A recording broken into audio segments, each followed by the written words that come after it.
and you don't want to go to the clubhouse. You don't want to go to the. So a good clubhouse is very important. It gives you that energy to come to the field and be with your teammates, help your teammates, and perform with your teammates. It's easy for me to fit in with those guys. You can see it, the success they have on the field, the fun they have, a lot of talent in that clubhouse. Pitchers, position players. It's just a matter of time we put it together. That group already, accomplished a lot of things. There's a lot more things to accomplish with that group. I can't wait to.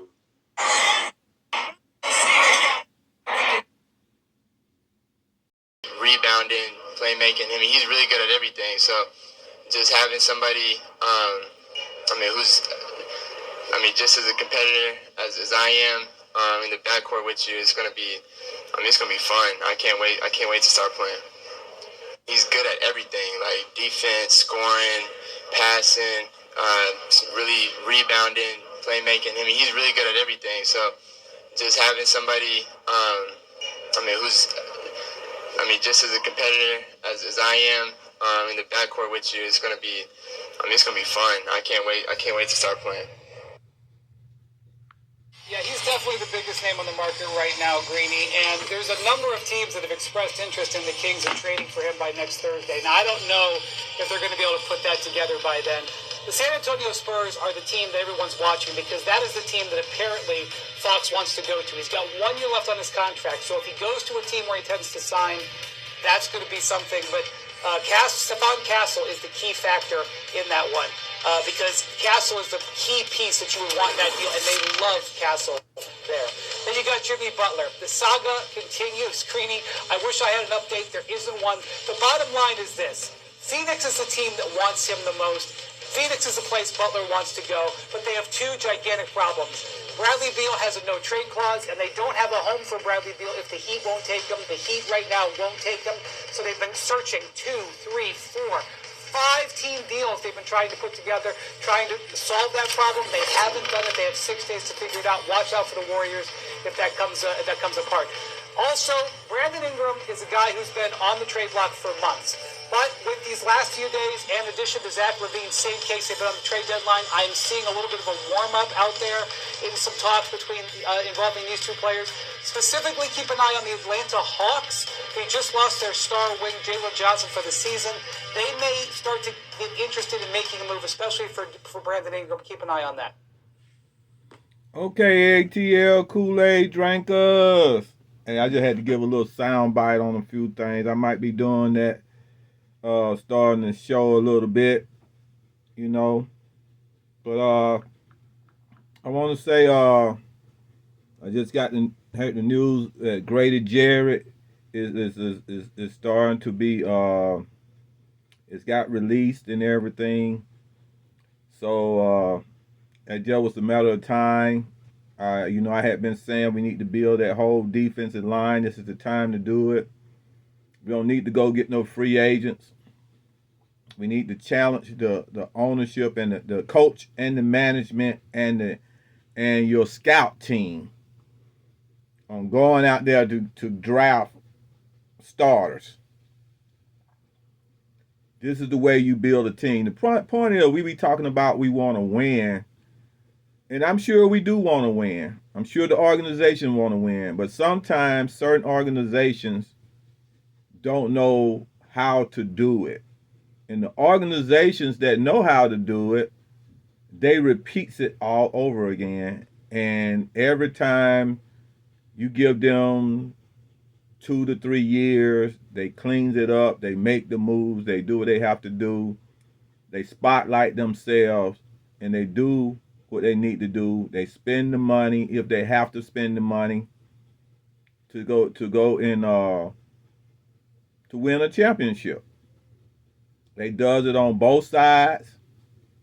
They know how to go get not just a free agent, but go get the free agent, the one that knows, that have went to championships, ones that have went to the Super Bowl, ones that that was part of helping the team they were on get to the Super Bowl. If you're gonna go get a free agent, but long he just not beat up to the point where he's no good that he cannot help you anymore, cannot help anybody. Okay, but there are certain players that no matter what team they go on, for some odd reason, they have a tendency to help that team get to a championship. Now I got my shirt on. I'll be wearing it from now on. Like I was saying, tomorrow starts the day. So everything we do, we got to do it today to make that tomorrow possible, man. So it is very important. It is very important that we are is able to do what we need to do. Now, I hope the Falcons go ahead. My thing is that they need to go ahead and finish rebuilding that defense. I mean, cleaning house all the way through, dumping all the salaries, all the veteran salaries, get rid of as many salaries as they can, and go ahead and start the process of building that defense with draft picks. If you make a bad draft pick, you see he can't play, don't fall in love with him. Go ahead and replace him right away. Do not let him get to that rookie contract deal and everything. He haven't did what he need to do to earn it. Keep the rotation going until you get those mutants and those dogs and those players and the players with IQ, great IQ, to start winning. You got those are the formula of winning, man. If you're gonna go get a free agent and you have the money, and I see right now the Falcons really don't have the money because they done messed it up. I know they went and got Kirk Cousins, a free agent that they thought that was gonna come in here and really do something, but you went and got a free agent that haven't won a Super Bowl. Quarterback haven't won a Super Bowl, and then he was old right with the other guys that haven't won a Super Bowl. So I guess you were taking a chance, but now, I mean, really, when a player time is over with, good management, good scouts, and good coaches can see when that person's time is up or if that person fit. Now, I mean, it sounded like it was a good idea with the Falcons to go get Kirk Cousins and then win with him for 2 years, and that's what I knew that's what they were feeling what they can do. But y'all hated Ritter so bad that y'all didn't even want to just stay where you was at and use that money to go and get some real good defensive players.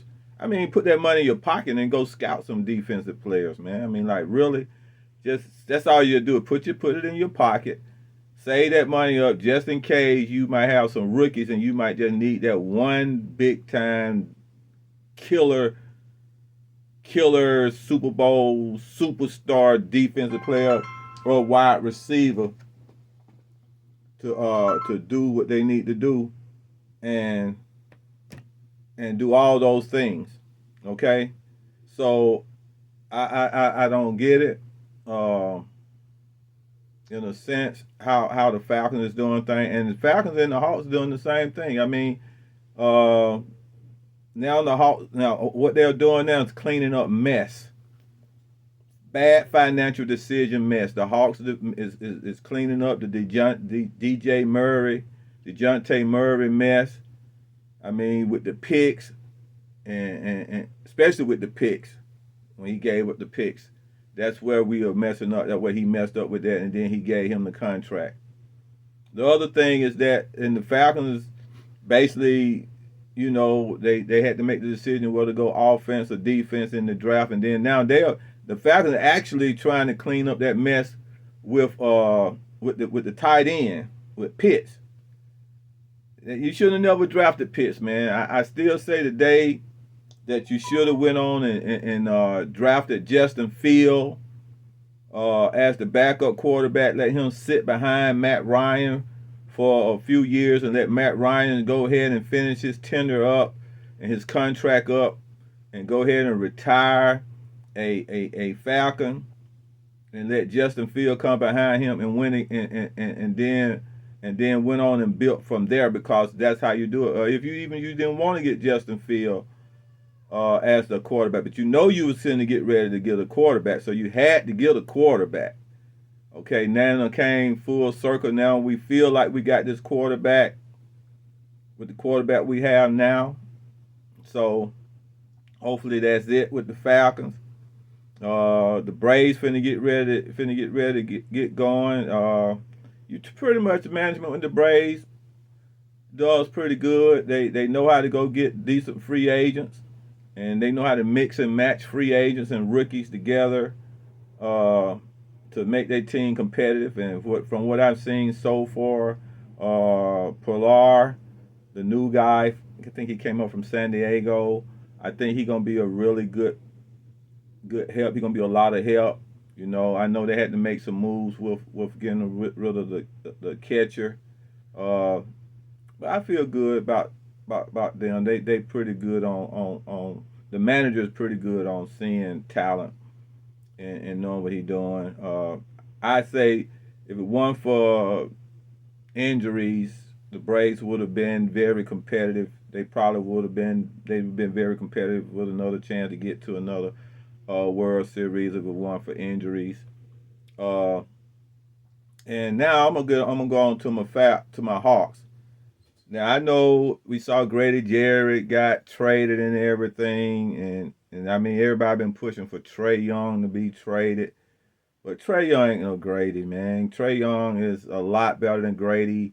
Trae Young has been consistent as a leading point. Now he never have been a defensive player, so y'all need to get off the defensive kick about that.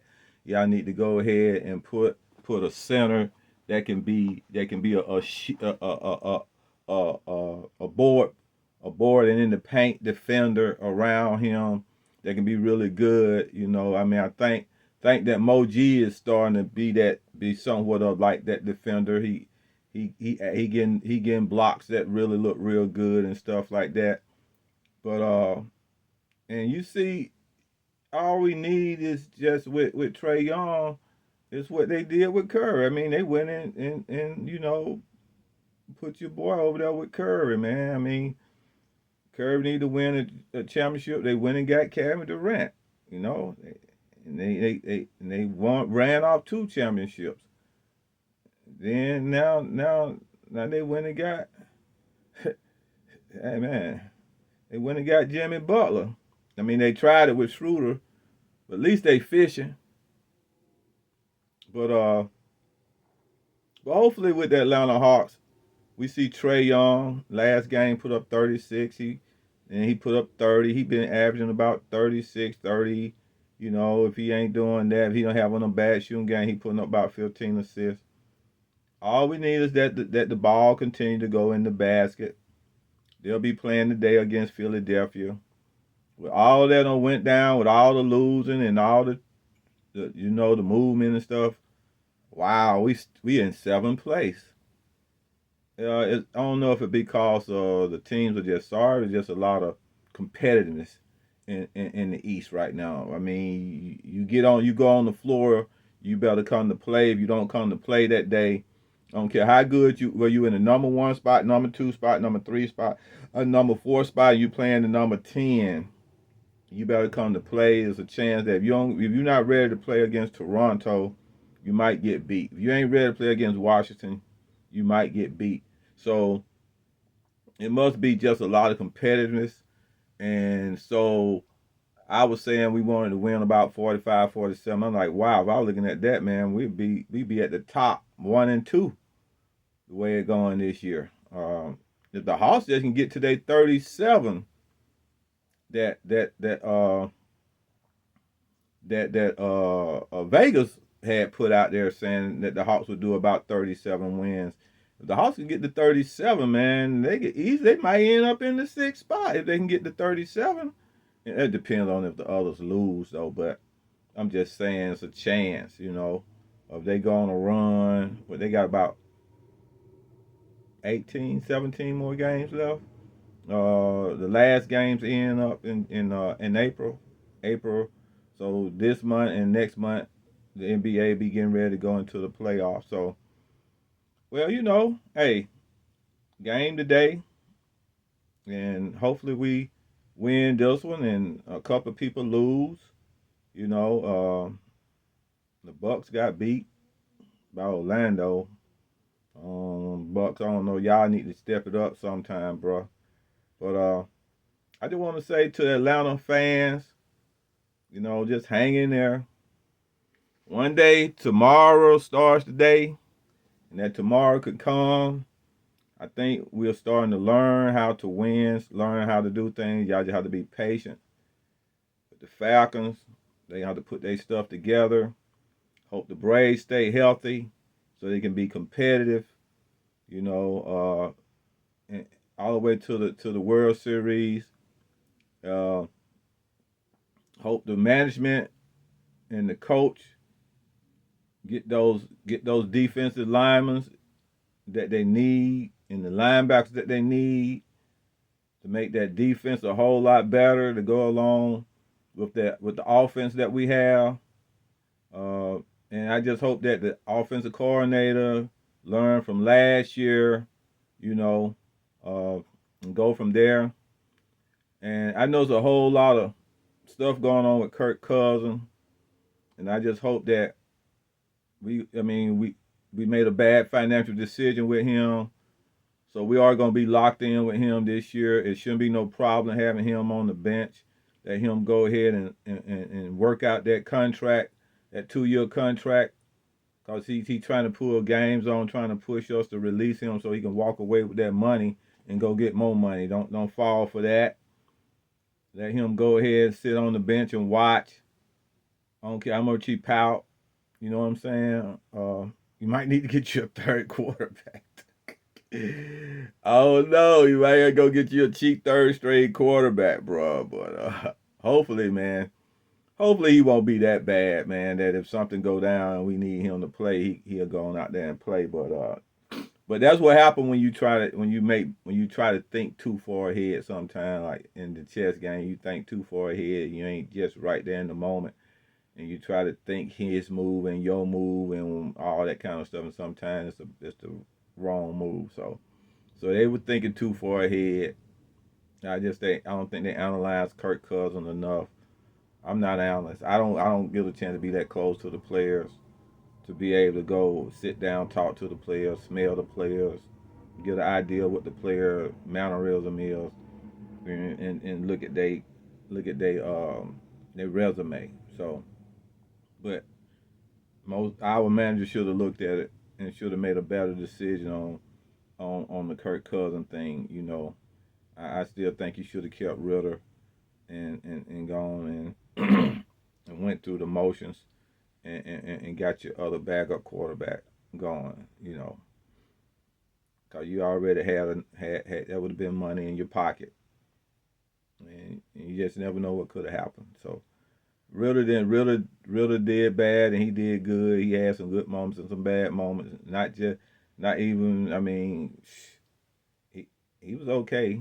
He wasn't superstar. He wasn't paid like no superstar. He was a rookie. So, but I want to say, hey, Atlanta fans, hang in there, and we're gonna be okay. We just got to stay fans. That's all, and say, "Caw-caw." Go Hawks, go Braves, go Falcons, go Atlanta. When you see this video, make sure you give me a thumbs up, leave a comment on what I just talked about, ring the notification bell so you'll get a notification when I do another video, and I see y'all guys later.